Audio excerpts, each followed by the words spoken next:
Hello and welcome to another edition of Critical Q&A, the show where I answer your questions based on what you've left for me in the comments section of my Critical Q&A videos or have sent to me by email at askchrisshelton@gmail.com.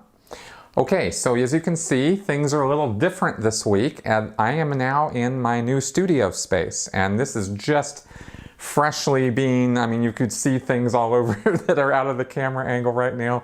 I've got some little furniture thingies set up, and I'm still in the midst of totally making this thing. I'm gonna put stuff on the walls and stuff. I'm gonna try to make this a bit more interesting. So it'll be a kind of a different look and feel for the channel. We'll see how that goes. There's something I needed to address this week also, which is a controversy that came up.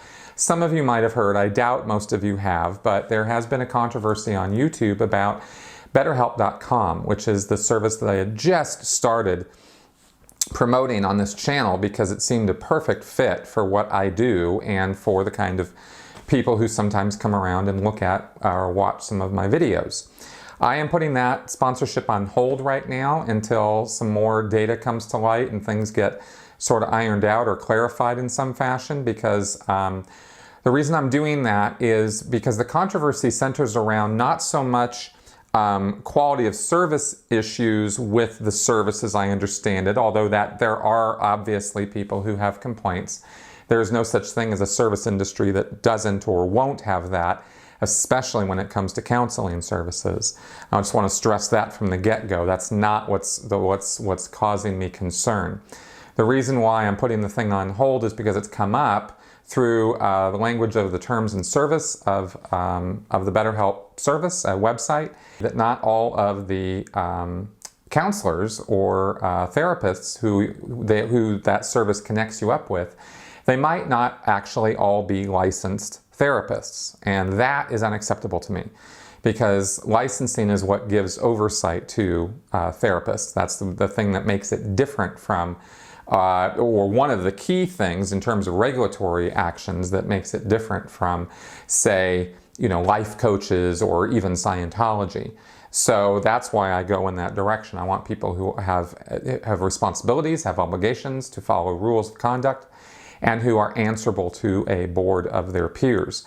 And that's what licensing is all about. So because that's come into question, I'm not willing to endorse or push that service off on you guys until that gets clarified or sorted out, and there are questions about that with that BetterHelp service. So anyway, that's on hold, and I now don't have a sponsor again. And the reason I'll be looking for more sponsors, but one of the reasons why you haven't seen sponsorships on this program or on my channel is because I'm very picky about who I want to endorse to you guys, and I'm not gonna ever endorse something or push something off on you or recommend something to you guys if I don't 1000% believe in it myself. So, all right, so then last thing I wanted to go over real fast is that the support from Patreon has been actually awesome.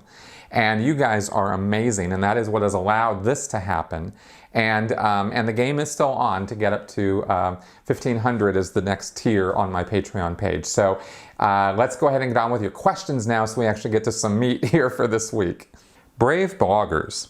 How did Scientologists react to the obvious and serious anti-Scientology unethical behavior that David Miscavige's sister was involved in via drugs/alcohol when it was reported on back in 2013? I'd imagine it made the local paper due to the connection to the elephant in the area. I'd suppose under the radars, regular public, and maybe some brave personnel circulated it via social media and the like, and the stories on the bunker. Not to mention, it sounds like a full-out PR flap in the eyes of David Miscavige. I wonder if/how he explained this to his whales/celebrity followers, considering how close to the center his sister was or is. Thank you, and keep up the amazing information. What you are doing is important. Well, thank you very much. Actually, I think you might be assuming a little much in terms of how much information got to Scientologists about that particular story. I never heard one peep about that story within the world of Scientology. that story actually came out. That all happened back in 2013 when I was just out of the Sea Org and was starting to read online what was going on. If I recall correctly, at least that's when I found out about it. Let me put it that way. Maybe it might have happened earlier, but that's when I first heard about it. And I was like, David Miscavige has a twin sister? I didn't even know that much. I had no idea he had a sister. She was never discussed or talked about within the Sea Org, ever. So to see David Miscavige's face with woman's hair and stuff in a mug shot on TV or not on TV, but in the I think Pinellas paper or St. Pete Times or something. I mean, that was like, what? And then, of course, seeing it on the Underground Bunker. So I was still a Scientologist when I found out about that and when that happened. And I mean, there was nothing ever spoken about it within the world of Scientology at all. In fact, I think I brought it up to my then girlfriend or fiance, back in when I was in Minnesota. I think I brought it up to her, like, did you know David Miscavige had a twin sister? So I was the one talking about it as a Scientologist, but nobody else was. And I brought it up in hushed tones. I brought it up like, do you know it? Have you seen? Do you know? Like, how do you even bring something like this up with other Scientologists? I didn't dare. I certainly didn't post about it on social media, and no other Scientologist I was friends with a few of them at that point on social media, none of them were discussing this or posting it. And for those of you who don't know, she is a landlord. She and her husband down in Florida at the time were landlords, and they were accepting drugs in exchange, in payment for their apartment rentings. So this became, so she got arrested, she got busted for this and ended up in jail, and that's how it got in the newspaper. So anyway, it was reported on, and then you just kind of didn't really hear a whole lot more about it. I'm sure OSA swooped in and shut down any other media connected with it, or certainly tried to, and tried to, just quiet that thing down and pay whoever had to be paid to just shut up about it. And I'm pretty sure that's how it was dealt with, because we never heard about it again after that. Lynn, I wanted to know if you're watching the Kavanaugh hearings. I feel this calls for real critical thinking and wonder if you're going to discuss this. It's just that I hear this accused judge filibustering, deflecting, character assassinating anyone questioning his innocence, etc., and then I hear the media commentators saying they hear him sounding forthcoming and sincere and feel like we're watching different proceedings. I did find the doctor credible and not at all controversial. Would you weigh in on this, and can you or anyone cut through the smoke? I think I'm seeing bad acting and lying. All right, Lynn, I'm going to commit suicide either way if I comment on this thing, but I'm going to do it anyway. I kind of didn't really comment too much about it while this was happening, and today, as I'm recording this, Kavanaugh was confirmed for the Supreme Court, so he is now a sitting Supreme Court judge, or will be very, very shortly, if he's not considered so now. The hearings themselves were a dog and pony show from beginning to end. I'm pretty sure that the fix was in, so to speak, in that the Republicans, the GOP, have the majority of the Senate. So it was pretty much a foregone conclusion that he was going to sail through the confirmation process no matter what happened. And that pretty much is what played out. The Democrats tried to impede it, tried to get in the way of it, tried to get it to stop through a lot of public outcry and that sort of thing, because of the testimony of Dr. Ford and her claims of having been sexually assaulted by Kavanaugh back in college days.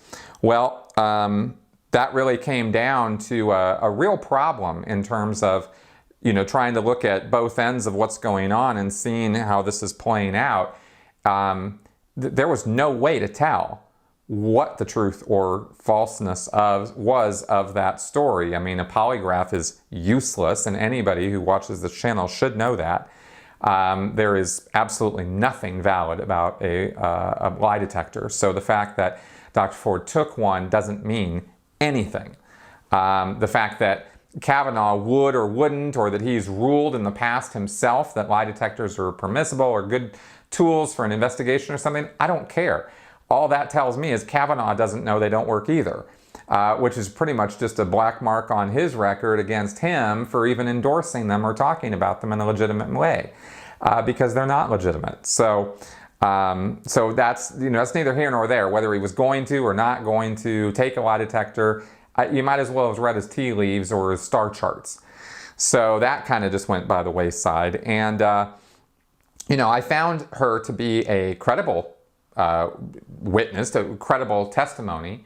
It's not that she gave, any reasons during the course of her testimony to not believe her.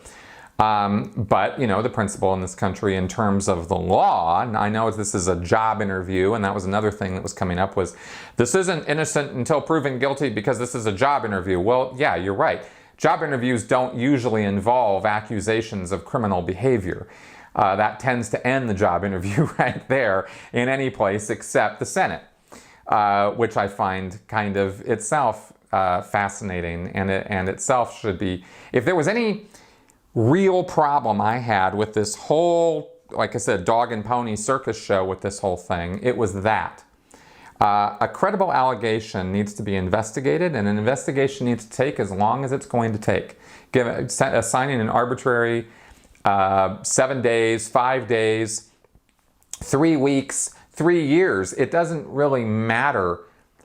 An investigation takes as long as an investigation takes, and until the investigation is over and all resources have been exhausted, all witnesses examined, all laws applicable and inapplicable sorted out, and all of that, until all of that is laid out bare through an objective third-party investigation, you don't have any basis to believe or not believe either side. It's just testimony that's been presented. Hers, his. Well, it's a he said, she said. And no one, not any one of you out there, and certainly not me, knows for sure whether she is telling the truth or is lying, or whether he's telling the truth or is lying. He, in his tirades, in his obfuscations during the other phases of his questioning, through his refusal to answer questions at all, his plain ignorance, I was completely unimpressed with his performance before the allegations and then certainly afterwards. Clearly his whole crying, pleas and screaming and all of that was coached. That was something he was told to do, probably by the president, but who knows. Because it was very markedly different from the rest of his very calm or pretty chill from what I saw, and I didn't watch all of it by any stretch, but from what I did see, that was a marked departure, which is why I say somebody told him to do that. That was worked out. That was a strategic move that he made. Whether you thought it was a good move or a bad move, it was a strategic move. Somebody figured that out. And then they, called for this, nonsense investigation that only took a few days. Apparently the investigators didn't interview her, didn't interview him because the testimony they gave was all that they needed to know or something. And blah, blah, blah, blah, blah. We can, play, pin the needle on the investigation all day long. But it was not a thorough investigation of every witness and every resource chased down, like I mentioned earlier. So, that's not a partisan political statement. I hope nobody's taking anything I'm saying as particularly partisan or political, because I don't mean it that way. I actually watched the whole thing from a fairly objective point of view. There's a lot of passion on this topic, and correctly so. There's a lot of women out there who have been sexually assaulted and never saw a day of justice or the opportunity to have the perpetrator of that crime see jail time or any degree of retribution or, like I said, justice. So there's a lot of people out there who feel very, very emotional about this, and I get that. Whether that means she was assaulted and whether he did it or not is a completely separate question from the inflamed passions of a lot of women out there. And it's hard sometimes to divide those two things and make, and be fully objective about it. Now, that all being said, my bias is against Kavanaugh because I don't agree with his political positions or persuasions. I don't agree with his opinions about abortion or birth control. I think his statements made about that were rather dumb, to say the least.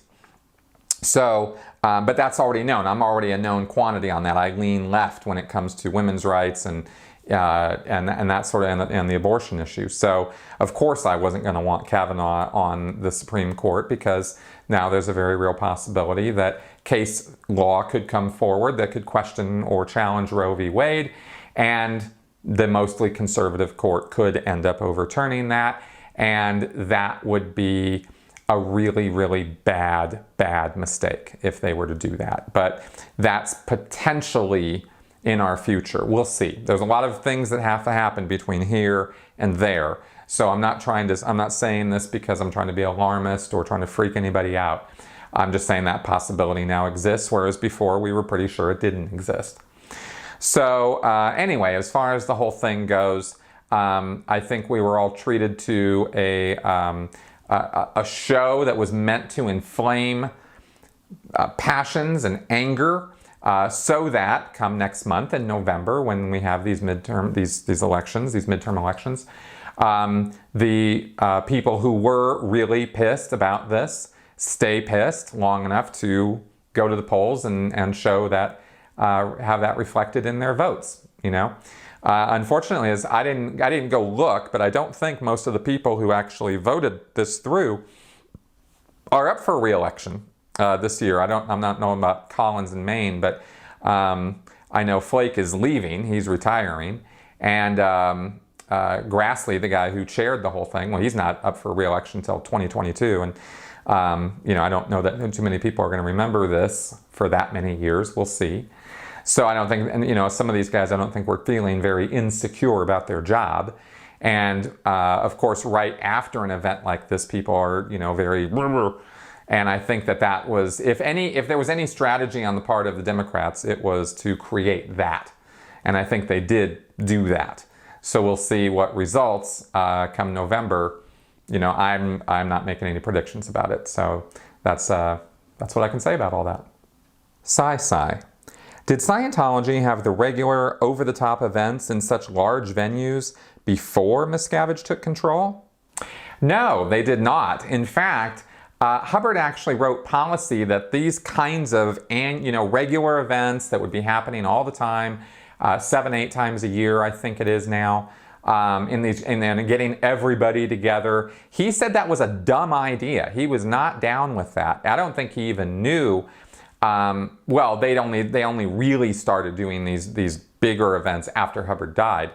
But I was told, and I recall that it's reflected in the policies that not be done because it's so disruptive to the organizations and to the regular flow of, hey, let's get people in here, let's get them serviced, and let's, you know, push them on up the line and get them up the bridge to total freedom, right? But that's not the priority in Scientology anymore. So, of course, Miscavige holds these Nuremberg rallies, as Mike Rinder likes to call them.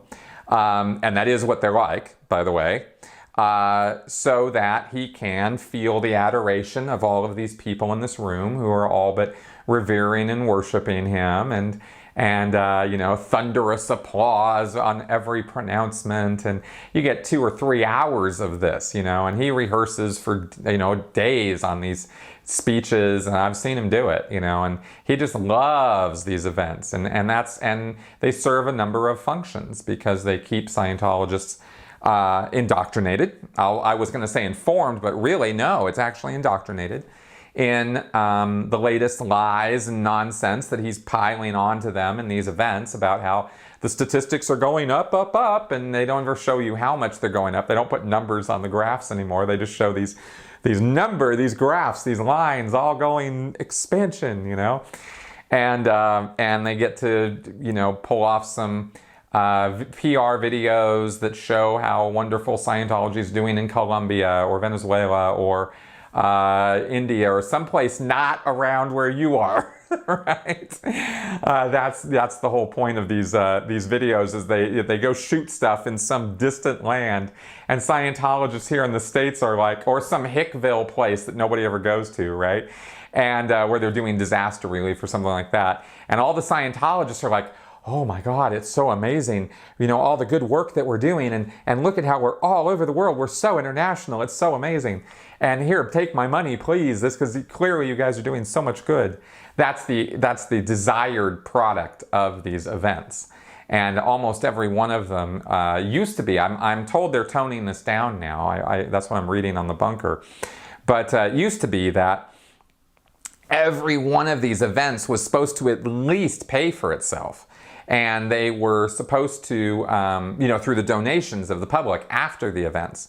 And I'll tell you, in Los Angeles, one event at the Shrine Auditorium, between setup costs and renting the hall and everything, I mean, it came out to about $70,000 to $100,000 just for one event. And all the local organizations had to pony up for that. That wasn't paid for by international management. That was paid for by the local orgs.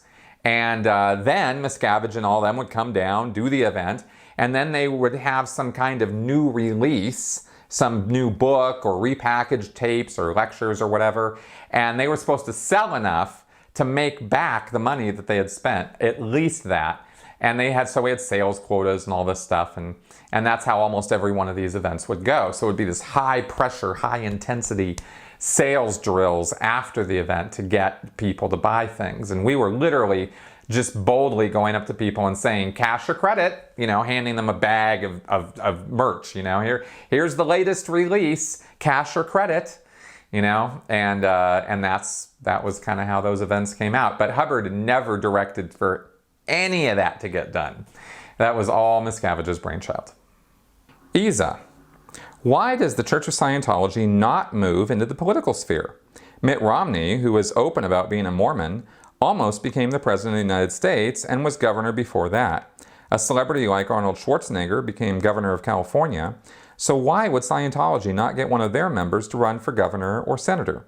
They have the money to fund a campaign and celebrities to endorse their candidate. It could maybe give them more respectability in the outside world and an internal PR boost. Okay, that is an interesting question. So first off, there has been a Scientology senator, that was Sonny Bono, Representative, House of Representatives is where he was, from California. And this was back in the 70s, I believe. He died, I think, in the 80s, and he was a congressman. Then there have been local representatives, city board, city council, stuff like that. Joy Villa was actually making an effort to get into politics. And let me tell you a little story here that I observed that might give you the idea of why I think that Scientology trying to get somebody into politics is just a pipe dream of the tallest order. So Joy Villa was actually going for it. She had started making inroads into the GOP. She had connected as far as into the White House with her, flamboyant dresses and pro-Trump, anti-abortion stance and various other things that she had done. She met, I think, Milo Yiannopoulos and Seb Gorka and other, insiders in the White House, and she had gotten herself a political consultant. This was all reported on, by the way, on Tony Ortega's Underground Bunker, so you can look it up there too. Anyway, she was making some inroads into this, and one day she even got an endorsement from Trump himself, from his own Twitter feed. He said something about Joy Villa, somebody to watch, or something like that. Somebody got him to do that. And his own supporters, his own base of people, almost all of them in reply, because I went through on his tweet and I read every reply to it, and there were lots and lots and lots of them. I read tons of replies because I was very curious about this. And this was within the first hour or two that he had tweeted this. And of course, I went on there and I was like, Scientologist, are you nuts? And everyone, maybe 2% of the replies to that tweet were, oh, Joy Villa, go Joy. Every other one was telling Donald Trump, his own base was telling him, dude, she's a Scientologist. Do you know that? Like, no way. Like, she supports, human rights violations, stalking, harassment. The Church of Scientology is the worst thing on the planet. How could you possibly be? Do you know she's a Scientologist? We should not be endorsing her. Donald, I can't go with you on this one. My God, man, I support you in every way, but not this time. You really need to reconsider she's a Scientologist. So these points were being made over and over and over again by people who usually reply to Trump's tweets with nothing but adoration and near worship. So that was the response, even from there. Scientology is so toxic, and deservedly so, that anyone who identifies themselves as a Scientologist in a public forum where people are going to vote on them, that would be a very unwise move to out themselves as a Scientologist. Because Leah Remini's show, the volume of books that have been produced by us critics and former members, the Going Clear documentary, and everything else that has happened over the last 10, 15 years has been spelling doom for Scientology, because they have been doing very, very bad things, and they've been doing them for a number of years. They've earned their reputation. So when somebody puts themselves out as a public face of Scientology, they're going to receive a ton of this stuff back. The only exception to this is with celebrities like Tom Cruise, and I explained a couple weeks ago why. They control the messaging. The celebrities are a whole different thing from politicians. Celebrities control what questions they're going to be asked and how and when.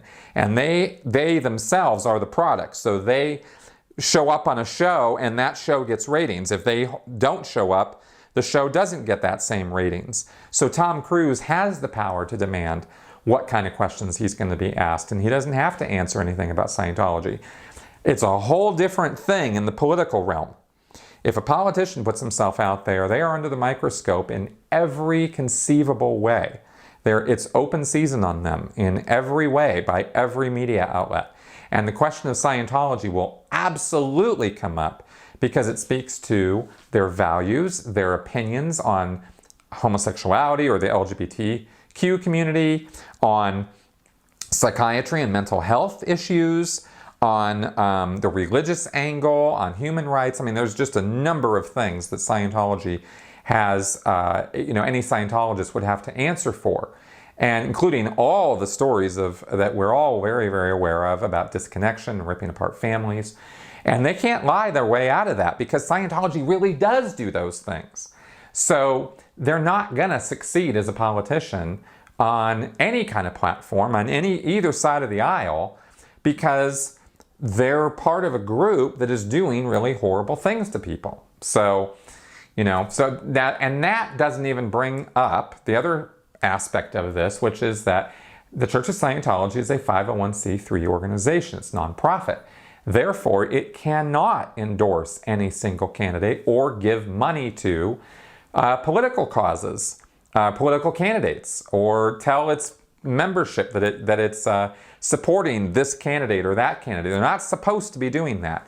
Yes, they have done that, but they're not supposed to. And if they start putting politicians forward who appear to be getting money directly from the church or through church sources, then that's going to tie right back to the church, and it's going to endanger the church's tax-exempt status. Maybe in that regard we would want that, but the Church of Scientology definitely does not want that kind of attention on itself. So I don't think it's going to be super interested in trying to get a Scientologist into office. I don't really think that's Miscavige's game. It could change. He might be working on something like that right now, for all I know. But I don't think so because of everything I've just laid out for you. So I hope all that is clear and makes sense. Ricardo Francis Zayas. The legendary jazz musician Chick Corea has been a long-time Scientologist. Since he tours all over the world, how does he avoid hearing criticism of the church's abuses and Hubbard's fake biography? Does he have handlers like other celebs? He's a perfect example of very intelligent, genius-type people who remain loyal to the church. I wonder why he has stayed in so long. Well, you're absolutely right. Chick Corea is a very smart guy and a very talented guy. I don't happen to like jazz, but I can appreciate the talent, and he definitely has heaps of it. I've done talks, a couple of them now, about why intelligent people can be susceptible to or can fall for cults or pretty much anything. The truth of the matter is any of us can fall for almost anything if it's presented in the right way and in such a way that it aligns with our biases or our prejudices. So it's not really a question of his intelligence as to why it is that he's a Scientologist. He's a Scientologist because it helped him, and he, feels that it's true and real, and within his world, he's not challenged on those things. He's a famous Scientologist, he's a well-known Scientologist. If you come into a celebrity like Chick Corea's circle and you start bad-mouthing Scientology to him, he's going to kick you out of his circle. I mean, he's just not going to have you around. You're just not going to be doing whatever you thought you were going to be doing in his vicinity. You're not going to be doing that. Because he's, gotten to a place now where he gets to choose his people. He gets to decide who he works with and who he doesn't want to work with. And that's pretty much the way it is with any high-profile celebrity. As you move up the ladder, you got to make all kinds of compromises. But once you're at the top, it's your world, man. And your world is controlled. It is not the free kind of world that the rest of us experience in many, many ways. Celebrities have all kinds of obligations and responsibilities and things they have to do, but allowing somebody into their inner circle who's going to insult them or give them a hard time about their, what they feel is their religion, that's not one of the things they have to put up with anymore. So that just wouldn't happen, you see, and that's why Chick can stay within his little bubble world of Scientology and not pay attention to Going Clear or Leah's show and not really be too concerned about it. He doesn't have to swim in those circles or answer any of those questions. So that's pretty much everything I can say about old Chick.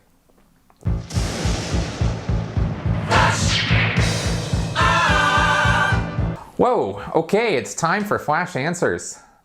Petra Irene.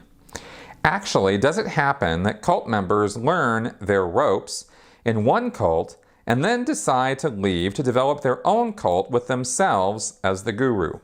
I don't know of any instances of that specifically, although I do know that there are cult leaders like Jim Jones who went and studied purposefully, not as a cult member, I think, but went and looked at what other cult leaders or church leaders were doing before he himself started his People's Temple.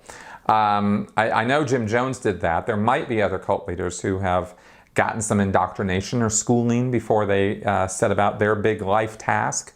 But I'm not aware of any specifically who were in a cult and then went off and started their own. Kath T. Who leaked that video of Tom Cruise, the famous one in the black turtleneck? Oh man, this is actually quite a story, and I put a link in this week's in the description section here below to a write-up from somebody who claims to be the one who actually got hold of the raw DVD of Tom Cruise's from the event and then got it to Mark Bunker, and Mark Bunker is the one who actually posted it on the internet. He then took it down, and then, there was some back and forth, and then anonymous, and da-da-da-da-da. It's all very, very long story, and check out the link below on that. But the answer to your question is Mark Bunker. Michaela Ridemore. Did you ever fall asleep while listening to Hubbard? If yes, when? Oh yeah, I fell asleep listening to Hubbard all the time. A lot of people do. And that's why in the course rooms you have this course supervisor, which is a role I used to hold, who will come around and wake you up and make you go back and find what word you didn't understand in what Hubbard was saying, because that's what's supposed to have put you to sleep, was a misunderstood word, see? So then you have to get a dictionary and find the word and clear it up, and by then you're kind of bright and awake again, and you get back to the lecture, and somehow you muddle your way through. So that happened to me all the time. Okay guys, so that's the end of our first show here in my new studio space. I hope the sound and everything's okay. We're going to see how this comes out.